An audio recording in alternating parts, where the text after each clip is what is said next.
बाद आपका model paper, और मॉडल पेपर के बाद कौन सा, प्रीवियस ईयर पेपर।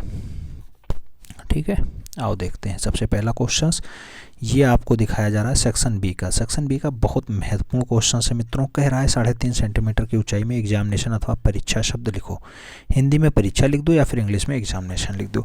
आप जानते हैं परीक्षा लिखेंगे तो पा रा पर बड़ी मात्रा आपको लगाना और छापे बड़ा मात्रा लिखना दिक्कत होगा। हाइट 3.5 ही रखनी होगी 3.5 सेंटीमीटर में। लिखने में हालांकि जो लोग सिद्धस्त हैं, बढ़िया हैं, मेहनती हैं, वो लोग हिंदी में भी लिख रहे हैं, ऐसा नहीं है कि नहीं लिखा जा सकता, लेकिन इंग्लिश वाला लिखना थोड़ा सा आसान होता है। जैसे एग्जामिनेशन शब्द को लिखने के लिए टोटल खानों की संख्या आप काउंट करेंगे तो E4 खाना, X4 खाना, A4 खाना, M5 खाना, I1 खाना, N4 खाना, A4 खाना, T4 खाना, IO खाना, 1 खाना यानी, और O4 खाना, N4 खाना, इस टाइप से आपका पूरा ले रहा है। काउंटिंग करेंगे प्रत्येक बीच जो है एक एक खाना। आप देख रहे हैं कि बढ़िया से गैप छूटा हुआ है, बढ़िया, बहुत बढ़िया इन्होंने लिखा है, बहुत अच्छी बात है।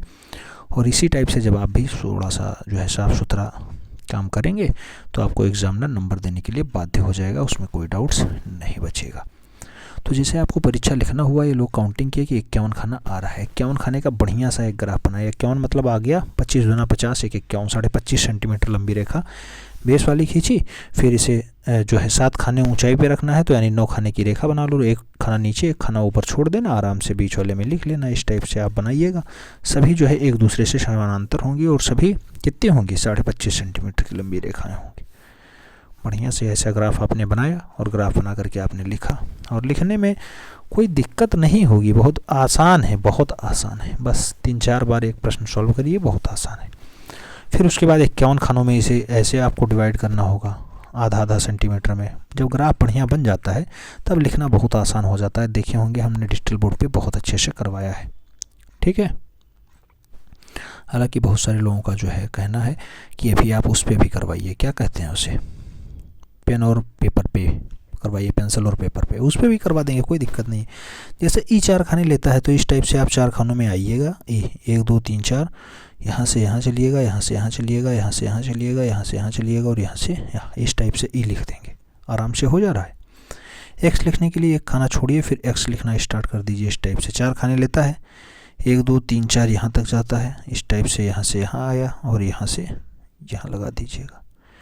ये आपका X तैयार होगा इस टाइप से। ठीक है, ये X, फिर एक खाना छोड़ के A, आप जानते हैं A टोटल 4 खाने लेता है। 4 खानों में लिखने के लिए थोड़ा सा बढ़िया वाला गैपिंग भी चाहिए आपको, मैनेजमेंट भी बढ़िया वाला चाहिए। इस टाइप से जब आप लिखेंगे तो आपका एग्जामिनेशन बढ़िया से हो जाएगा, उसमें कोई डाउट्स नहीं है, जैसा आपको दिखाई दे रहा है। अभी आपको कह देता कि जो है प्रकाश युक्त लिखिए, तब प्रकाश युक्त दर्शा देते, जैसे ये दर्शाया गया है। आपको ये दिखाई दे रहा है, थोड़ा सा हाईलाइटेड, यानी ऊपर पेंसिल तिरछी करके बढ़िया से भरा गया। हर एक दशा में देखिए बढ़िया चौकोर कॉर्नर बना रहे हैं, 3D में दर्शाने का इसे प्रयास कर रहे हैं। ये बहुत सारे लोग कहते हैं ऐसा वैसा वाला करवाइए, वो वाला करवाइए। आपको सबसे बढ़िया है नंबर लाने का तरीका पता होना चाहिए, और नंबर कहाँ से आता है, साफ़ सफाई पे विशेष ध्यान देने पे आता है। बढ़िया काम जो आपको पूछा गया है वही सॉल्व करेंगे तो आपको बढ़िया नंबर मिल जाएगा। ठीक है, T 3.5 खाने में बहुत सारे लोग कहते हैं, हम कहते हैं 4 खाने में आएगा, और 4 खाने में आता है। देखिए काउंट करिए, 1 2 3 और ये 4, चारों खाने हैं नहीं है। T लिखने के लिए 4 खाने आए नहीं आए। बहुत सारे लोग 3.5 खाने लिखते थे। ऐसे F को लिखने के लिए बहुत सारे लोग 3.5 खाने कहते थे। तो ऐसा नहीं है, आपको पूरा खाना लगता है, उसमें कोई डाउट भी नहीं बनता है। तो अगर आप एग्जामिनेशन लिखते हैं तो इसके लिए आपको 6 नंबर तुरंत पक्का हो जाएगा, उसमें कोई डाउट्स नहीं बनता है। और सेक्शन बी का ये पहला वाला खंड होता है, का खंड होता है।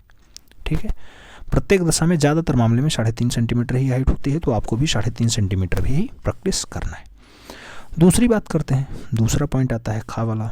खा वाला कह रहा है 1 सेंटीमीटर की ऊंचाई में निम्नलिखित तिरछा अक्षरों में हिंदी अथवा अंग्रेजी में लिखो। तिरछे अक्षर का मतलब आपको 75 डिग्री झुकाव के साथ लिखना है, ये इस पे लिखना है, 75 डिग्री का झुकाव होता है। कहा जा रहा है एक फूल से माला नहीं बनती, चाहे ये लिख दो, चाहे 1 फ्लावर मेक नो गार्लैंड, बाद में फुल स्टॉप लगा हुआ है, ये लिखना है। 1 सेंटीमीटर की ओवरऑल हाइट होती है। बहुत सारे लोग आपको ज्ञान देंगे कि ये 2 3 2 का रेशियो ऐसा। हाँ, बनना है, बीच वाला थोड़ा सा ज़्यादा होता है, ऊपर नीचे वाले छोटे होते हैं। इस टाइप से बनाना होता है। बहुत बार लोग एग्जैक्ट वैल्यू पूछना स्टार्ट कर देते हैं, तो आप इसे 2 3 2 में बांट सकते हैं। इसका 2 वैल्यू होगा, इसका 3 होगा रेशियो, इसका 2 होगा, तो 3 2 नहीं 2 3 2 के ही रेशियो में जो है आपको बांटना होगा, उसी में लिखना होगा। इसमें आप हिंदी से लिख रहे हैं, बढ़िया से ऐसे लिखिएगा, एक फूल से माला नहीं बनती, और इतना लिखने के बाद क्या किया गया, फुल स्टॉप लगा दिया गया। इतना कर दीजिए, 6 नंबर आपका हो गया, उसमें कोई डाउट नहीं। या फिर इंग्लिश में लिख दीजिए, इंग्लिश में भी ओवरऑल हाइट आपकी रहेगी 1 फ्लावर मेक्स नो गार्लैंड, फिर फुल स्टॉप। जो जो कहा गया वही वही शब्द लिखिए, जो कैपिटल लेटर में वो कैपिटल, जो स्मॉल में है स्मॉल, आप लिख करके आराम से फुलफिल कर दीजिए। चाहे इसे लिखिएगा चाहे इसे लिखिएगा, दोनों में से एक ही लिखिएगा, 6 नंबर आपका पक्का हो जाएगा, उसमें कोई डाउट्स नहीं। अब मान लो अगर आप इसे नहीं करना चाहते तो इसकी जगह पे मापनी का ऑप्शन दिया जाता है, मापनी का क्वेश्चन करवाया जाता है, जिसमें कणवत पैमाना या फिर पैमाने की बात की जाती है। अक्सर लोग वो क्वेश्चंस कर ले जाते हैं। ठीक है, एक प्रैक्टिस और इसका कर लेते हैं, जैसे सेक्शन बी का ही है। एक बढ़िया क्वेश्चन, 3.5 सेंटीमीटर की ऊंचाई में भारतीय शब्द अथवा छायायुक्त अंग्रेजी अक्षरों में चित्रित कीजिए। प्रकाश और छायायुक्त में आपको दर्शाना है। अब प्रकाश में दर्शाने के लिए खूब तगड़ा वाला आप देखते होंगे मोबाइल में, जब प्रकाश वाला करते होंगे तो बहुत तगड़ा दिखाई देता है। जैसे आप ये भारतीय लिखना चाहते हैं, इस टाइप से खूब बढ़िया थोड़ा सा तगड़े वाला लिखिएगा बी, इस टाइप से इसे 3D में लगाने की। अब 3D वाला मामला थोड़ा सा टफ हो जाता है, ये क्वेश्चन थोड़ा सा टफ माना जाता है, लेकिन प्रैक्टिस कर लेंगे तो कुछ भी टफ नहीं होता है। फिर इस टाइप से HART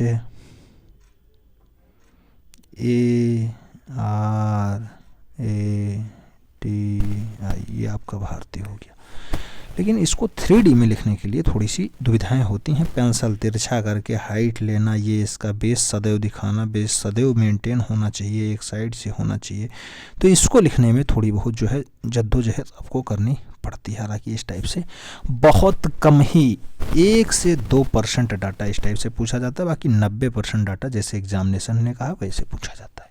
ठीक है, ये लेटर राइटिंग का बढ़िया हिस्सा है।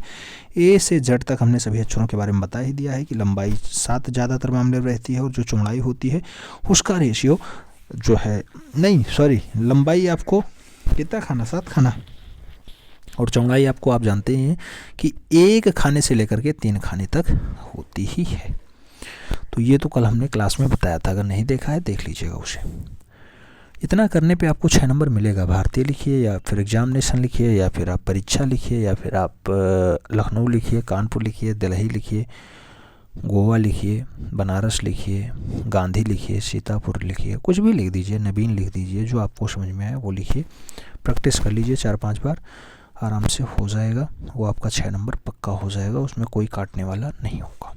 दूसरा ऑप्शन खा वाला दिया गया, 1 सेंटीमीटर की ऊंचाई में तिरछी लिखाई अथवा अंग्रेजी अक्षर में निम्नलिखित वाक्य को लिखना है। आपको बताना है true art is the expansions of self, expressions of self आपको बताना है। ट्रू आर्ट सच्ची कला वही है, क्या व्यक्त करती है, सेल्फ को व्यक्त करती है। Art is the expressions of self, तो आपको बताना है कि ट्रू में ट्री का है, टी जो है कैपिटल लेटर में है। आपने 1 सेंटीमीटर का बढ़िया डाटा बनाया 2-3-2 के रेशियो में, उसके बाद फाइनली आपने लिखना स्टार्ट कर दिया। टी कैपिटल में, आर स्मॉल में, यू स्मॉल में, ई स्मॉल में, और हमने लिख दिया ट्रू। आर्ट मतलब ART, आपने लिखा आर्ट, फिर इस स्मॉल में था, द THE स्मॉल में ही था, EXPRESSION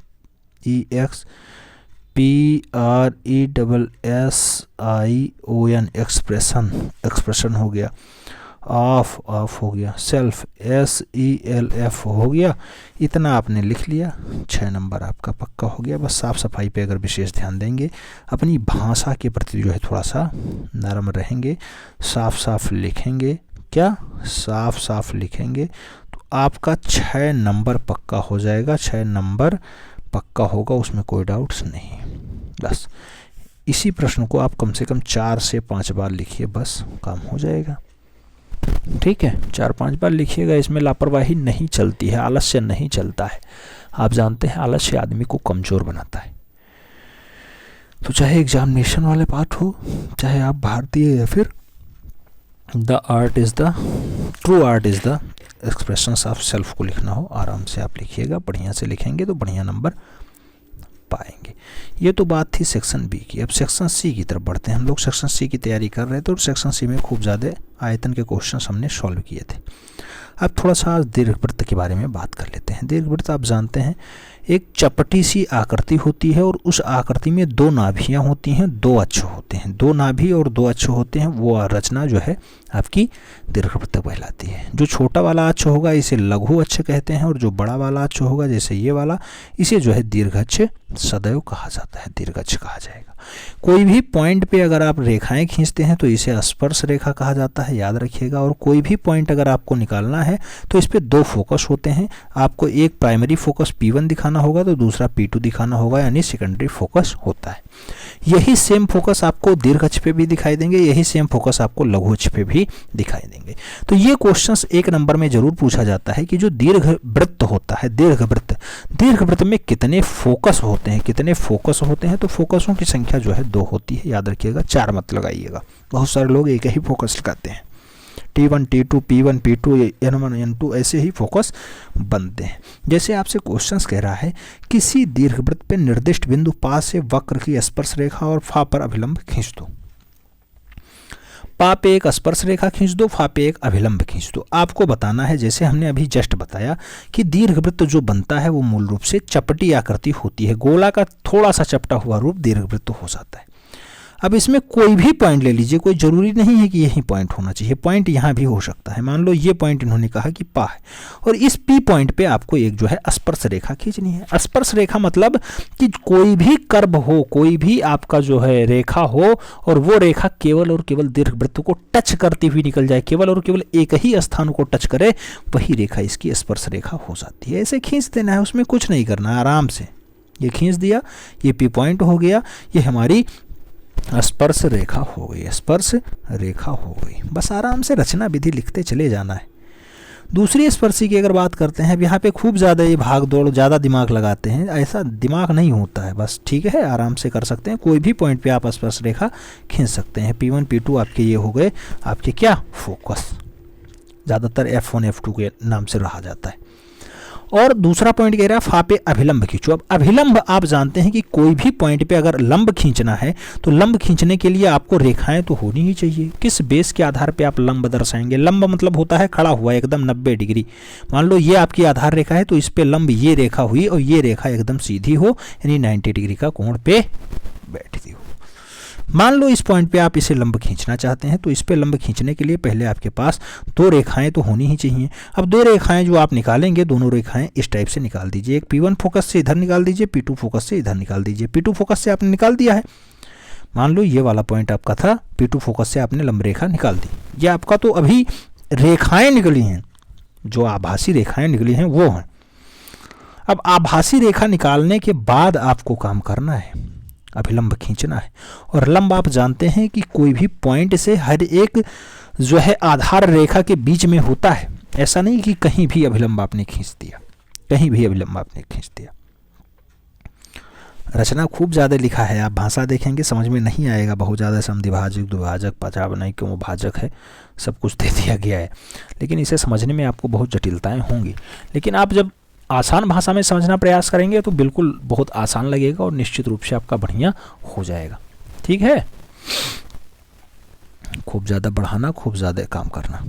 जैसे आपने एक तो ये आराम से दूसरे वाले फोकस से खींच दी इस टाइप से, और दूसरी जो रेखा आपको खींचनी है वो रेखा आप खींच लीजिए अपने पहले वाले फोकस से एकदम सीधी रेखा इस टाइप से। अब ये जो रेखाएं तैयार हुई ये दोनों, इसमें आपको अभिलंब खींचना है, इस पे आपको अभिलंब खींचना है। इस पे अभिलंब के लिए आप जो है अपना प्रकार जो है आपका, वो प्रकार का पॉइंट यहाँ रखिए और पॉइंट रखने के बाद ऐसे कोई दूरी ले लीजिए। ये आपने ऐसे चाप लगा लिया, ये चाप आप मान लो।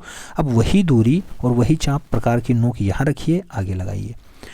दूसरी बार प्रकार की नोक यहाँ रखिएगा और चाप इधर लगाइएगा। ये कट पॉइंट आ गया आपके पास। ये जो कट पॉइंट आया है यही आपका अभीष्ट अभिलंब तैयार होगा। देखिएगा, यही आपका अभीष्ट अभिलंब तैयार होगा और इस पॉइंट से टच करते हुए पटरी सीधी रखिएगा। ये आपका अभिलंब तैयार हो गया, यही आपका अभीष्ट अभिलंब होगा। और अभिलंब खींचा जा चुका है। अभिलंब यहाँ के सापेक्ष आपका जो ये वाला पॉइंट है, जिस पॉइंट पे इन्होंने कहा है फा पॉइंट पे, ये फा पॉइंट पे ये कोण 90 डिग्री है, ये अभिलंब है। ठीक है, अभिलंब हो चुका है, 90 डिग्री बन रहा है। ठीक है, समझ में आ रहा है? इसी को आपको रचना विधि में लिख देना है। सबसे पहले एक हमने अभीष्ट जो है दीर्घवृत्त का निर्माण किया, दीर्घवृत्त पे हमने दोनों फोकस दर्शाया जिसका नाम P1 P2 हमने रखा। उसके बाद हमें जो है बताया गया कि जो है सबसे पहले P पॉइंट पे आपको एक स्पर्श रेखा खींचनी है। किसी भी पॉइंट पे हमने स्पर्श रेखा खींचने के लिए उस पॉइंट को टच करते हुए आगे बढ़ा दिया है, वही हमारी अभीष्ट स्पर्श रेखा हो जाती है। स्पर्श रेखा का नाम दे दो पा फा या फिर AB दे दो। AB स्पर्श रेखा हमने खींचा किस पे? AB स्पर्श रेखा हमने P पॉइंट पे खींच दिया। मान लो अब यहाँ पे फा कहा गया तो आपको पा और फा पे ही काम करना है, पा पे ही खींचना है। फा आपका ये अभिलंब होगा, ये वाला पॉइंट आपका फा कहलाएगा। ठीक है, हमने स्पर्श रेखा खींची। स्पर्श रेखा के बाद हम आगे बढ़े और दोनों फोकस को आपस में मिलाने के लिए एक दूसरे को कट करती हुई रेखाएं आगे बढ़ाएं।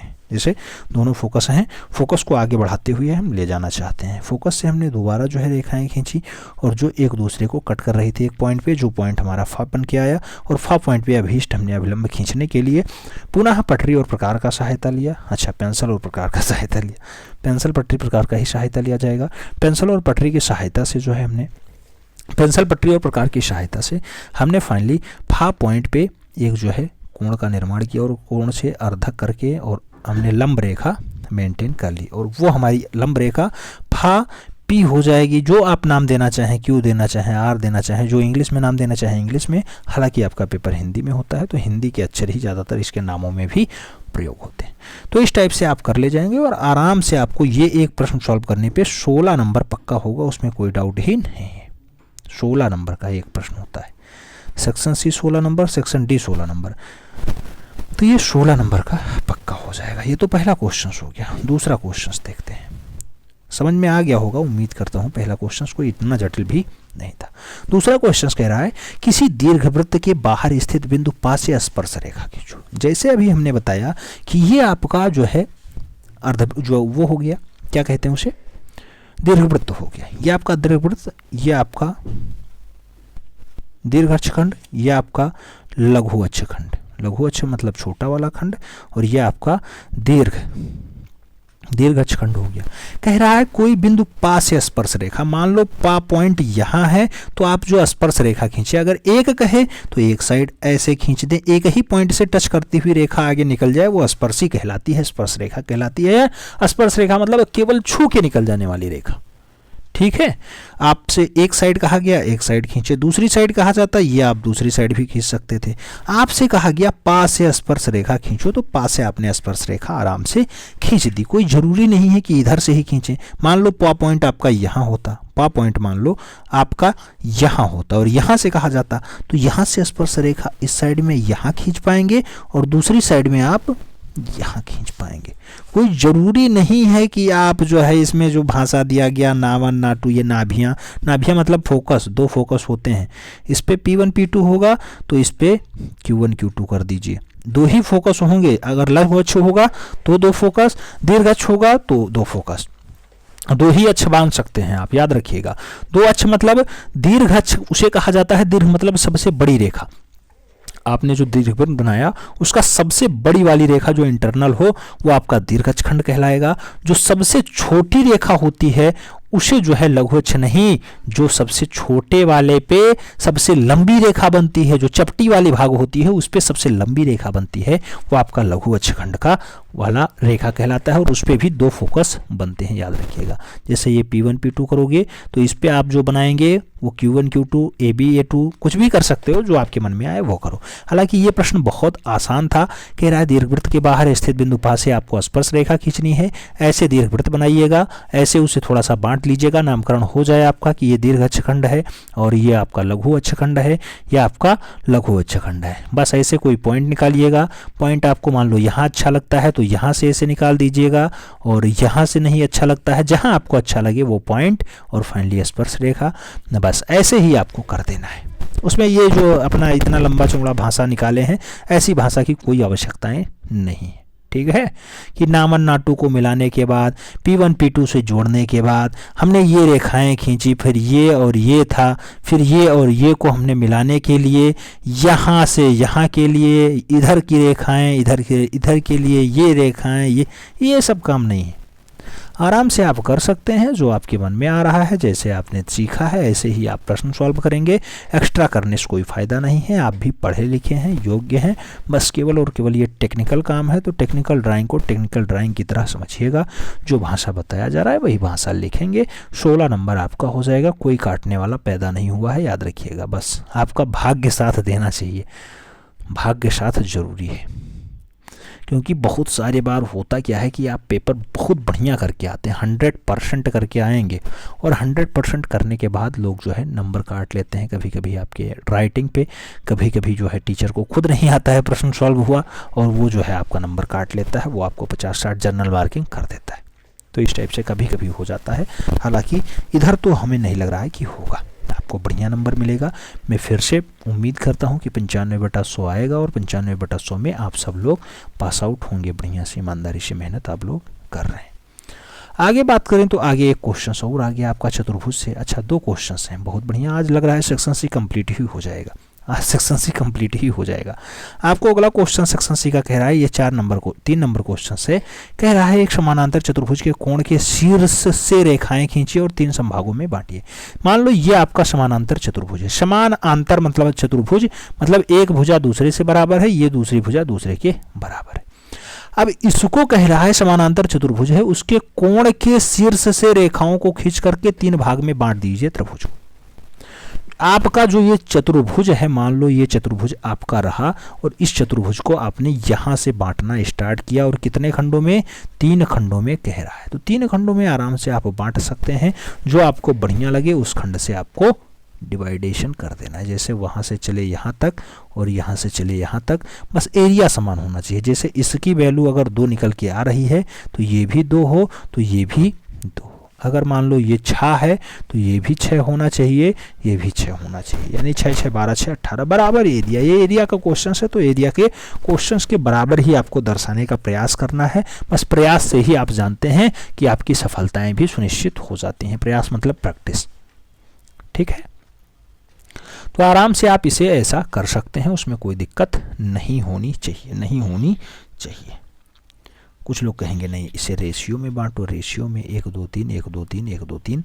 तो 1 2 3 में ये लोग देखो विकर्ण मापनी यहाँ नहीं लगती है, जो ये लोग लगाए हैं यहाँ पे विकर्ण मापनी, उसकी सहायता से 1 2 3 हिस्सा हमने इसको दिया, फिर 3 हिस्से में 1 2 और ये वाला 3 हिस्सा हमने इसे दिया, यानी 3 ये हुआ, 3 ये हुआ, और 1 2 और 3 ये हमने इसको दिया, इसके हिस्से में 3 इसे।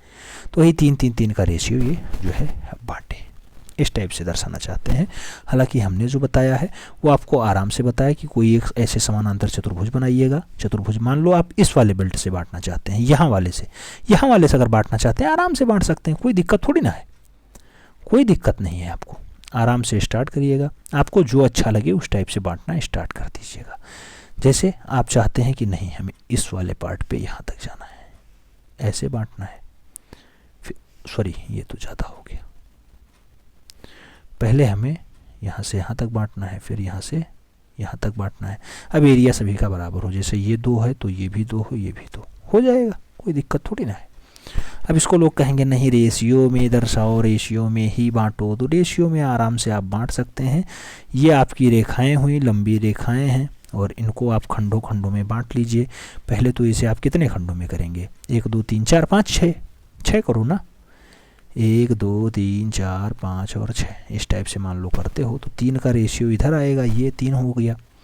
अब इधर से तो 2 आपका ये मिल रहा है, और फिर इधर वाले को भी आप 6 खंडों में बांट लो, तो 1 खंड ये, दूसरा, तीसरा, चौथा, 5वां, 6वां, और इधर में 1 ये कॉमन है और 2 इधर से ले लो, 2 1 3 का ये रेशियो आपको मिल गया यहाँ से, तो 3 का रेशियो ये हो गया, 3 का रेशियो 1 2 3 ये हो गया, और 3 का रेशियो ये हो गया।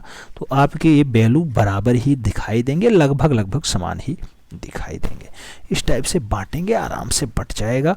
करने का आपको ही है, प्रयास आपको करना है, बस प्रैक्टिस करिएगा। जो भाषा में बोल रहा हूँ भाषा लिखने का प्रयास करिएगा, बढ़िया से बढ़िया नंबर आपको मिलेगा।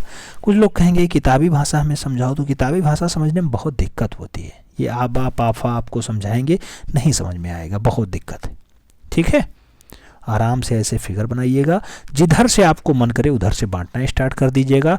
रचना विधि जरूर लिखिएगा। रचना विधि में आप लिखिएगा कि सबसे पहले हमने एक ABCD समानांतर चतुर्भुज बनाया जिसकी भुजाएं समान हैं। AB भुजा DC के समानांतर है और BC भुजा AD के समानांतर है। फिर हमने B पॉइंट से जो है चतुर्भुज को बांटना स्टार्ट किया। मान लो B से आप बांटना चाहते हैं, B से बांटो। आपको नहीं लग रहा है कि हमें C से बांटना है, तो आप C पॉइंट से बांटना स्टार्ट करते हो। C पॉइंट से हमने बांटना स्टार्ट किया और इसे 3 बराबर खंडों में हमने इस टाइप से बांटा है। हमने पहले CE रेखा खींची, CE रेखा जो है खींची जो हमारे चतुर्भुज को CED के रूप में बांटती है, जिसका एरिया, फिर हमने एक रेखा CE के बाद F कर लो, CF खींचा। जो हमारे अगला रेखा आपका जो बन रहा है वो जैसे आप लिखेंगे कि त्रिभुज CED इक्वल टू बराबर CFB इक्वल टू, अब ये आपका चतुर्भुज एक बनेगा, CEAF, CEAF सब बराबर ही हैं, सभी इक्वल टू ही हैं, बराबर ही हैं, सब बराबर हैं। ऐसे खंडों में हमने चतुर्भुज को बांट दिया है जो एक दूसरे के समांतर हैं, बराबर हैं और इक्वल हैं। ठीक है, इतना लिखिए, 16 नंबर आपका। ये फिगर बनाइए, इतना कर दीजिए, 16 नंबर। अगर प्रूफ करने को देता तो बहुत जटिल काम हो जाता, लेकिन प्रूफ करने को कुछ नहीं यहाँ दिया जाएगा। ठीक है, तो बहुत बढ़िया है, आराम से कर सकते हैं। अब ये अगला क्वेश्चन एक और आ गया। एक क्वेश्चन बढ़िया क्वेश्चन, इंपॉर्टेंट क्वेश्चन। एक दीर्घवृत्त के बराबर क्षेत्रफल में वृत्त को बनाओ। जैसे आपने एक ये इलिप्स बनाया, मान लो ये आपका इलिप्स, ये दीर्घ अक्षखंड बड़ा वाला दीर्घ अक्षखंड हो गया और ये आपका छोटा वाला अक्षखंड। और जो आपका याद रखिएगा, जो आपका वृत्त बनेगा, कोई भी दीर्घ अक्षखंड हो और जो है लघु अक्षखंड हो, तो जो आपका वृत्त बनेगा वो लघु अक्षखंड से थोड़ा सा ज़्यादा होगा, लघु अक्षखंड से थोड़ा सा तो ज़्यादा होगा। और जो आप इस टाइप से नहीं, लघु अक्षखंड से थोड़ा सा तो वो ज़्यादा होगा, बड़ा होगा। और जो दीर्घ अक्षखंड है उससे थोड़ा सा कम होगा, यानी जो वृत्त है उसकी व्यास जो है थोड़ा सा ज़्यादा तो होगी। इस पॉइंट को आप दूरी मानिए और यहाँ से उचित दूरी आप कैसे भर पाएंगे? यहाँ से उचित दूरी आप ऐसे भर पाएंगे जैसे आपको लगभग इस वाले पॉइंट से गुजारना होगा, ऐसे ऐसे ऐसे ऐसे ऐसे इस टाइप से। अब इस पॉइंट को निकालने के लिए इतना मशक्क़त करना होता है, जानते हो कैसे मशक्क़त होगी? ये मशक्क़त आपको सबसे पहले उसी रूप में करना होगा जैसे आपकी 2 नाभियाँ होंगी, इन नाभियों को आपस में मिलाएंगे, फिर इसकी दोनों नाभियाँ होंगी, तो ये नाभियाँ आगे बढ़ाइए, ये नाभियाँ आगे बढ़ाइए, यूँ कट हुआ, ये नाभि आगे बढ़ाओ, ये नाभि आगे बढ़ाओ, इस टाइप से ये कट हुआ। इस पे जो ये रेखाएँ आ रही हैं, ये वाली रेखा, और उसके बाद इधर से जब आप कट करें, इधर से जब आप कट करें, मान लो ये आपकी नाभि थी ये वाली और इस पे ये वाली, इधर आप कट कराएं तो ये आपका कट पॉइंट आ रहा है, और इधर आप कट कराएं तो ये आपका, इधर जब आप कट करेंगे ये आपका मिड पॉइंट होगा। और इस मिड पॉइंट से एक साइड की कोई आप दूरी भरिएगा और ऐसी दूरी भर करके बढ़िया से एक वृत्त का निर्माण करिएगा। जो आप वृत्तखंड तैयार करेंगे वही आपका अभीष्ट वृत्त होगा, जिसका क्षेत्रफल जो है, जिसका क्षेत्रफल आपको किसके, दीर्घ वृत्त के क्षेत्रफल के बराबर दिखाई दे रहा होगा। ठीक है, जैसे आप देखिए तो यहाँ पे आपको जो दीर्घ अक्षखंड है उसका ये वाला पार्ट यहाँ शिफ्ट हुआ दिखाई दे रहा है, क्योंकि पहले आपका ये वाला था जो है, अब ये एक्स्ट्रा इतना ऐड हुआ है तो ये यहाँ शिफ्ट हुआ। ऐसे इधर वाला जो ये आपका कटा हुआ है, ये वाला भाग, ये आपका यहाँ शिफ्ट हुआ इधर। पहले आपकी बाउंड्री ये थी, अब ये हो गई। ठीक है, बस चारों साइडों से गोल मटोल हो जाएगा। तो ये प्रकार के माध्यम से बढ़िया होता है। ठीक है, प्रकार के माध्यम से सबसे पहले आप बढ़िया ऐसा एक इलिप्स बनाइए, ऐसे करिएगा, ऐसे करिएगा, फिर इनके फोकसों को आपस में कट कर लीजिएगा ऐसे। ये आपका P1 P2, ये आपका D1 D2 मान लो ऐसा है। तो इसे लंब रेखा खींचिए, इस पे लंब रेखा खींचिए, फिर इस पे वही काम, इस पे वही काम, ये हो गए। इन्हें आपस में मिलाइएगा बढ़िया से, मिल गया, आपका पॉइंट आ गया। अब इस पे आपको दूरी कौन सी भरनी है, तो इस पे आपको ये वाली दूरी भरनी होगी। कौन सी दूरी हम बता दें, लाओ कलर चेंज करके ये वाला कलर से बनाते हैं। इस पे आपको यहाँ प्रकार रखिएगा और प्रकार से ये वाली दूरी भरिएगा और ये दूरी भर करके ऐसे घुमाइएगा, ऐसे, ये ठीक है।